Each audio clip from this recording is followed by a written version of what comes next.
Temperatura reke Save je trenutno precej visoka, se pravi, tale vročinski val še to poslabšuje. Termodinamični procesi so tisti, ki definirajo, da v bistvu izkoristek elektrarn zaradi visokih temperatur terciarnega sistema in kasneje pol sekundarnega sistema znižujejo proizvodnjo elektrike. Se pravi, trenutno elektrarna deluje s parimi procenti nižje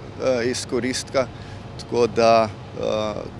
kar se pozna, se pravi, je proizvodnja električnih megavatov rahlo nižja, s tem, da imamo reaktorsko moč, turbinsko moč na 100% moči.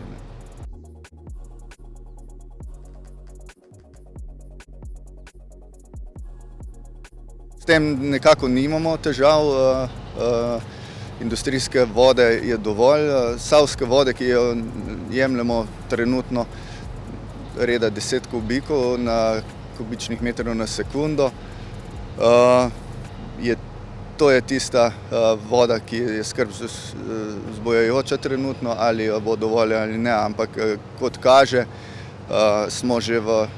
tik pred avgustom, ko se začnejo ko se začnejo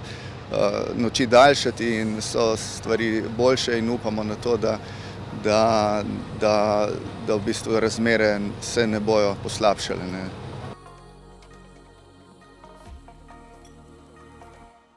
Naš jes trenutno nima hude funkcionalne vloge, je zgolj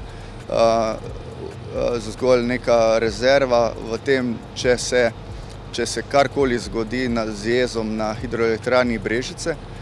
potem v funkcijo vstopi naš jez, naše zapornice, trenutno so pa naše zapornice neuporabne, tako da in so v neki stalni pripravljenosti in ohranjamo tudi ta naš jez operabilen vseskozi.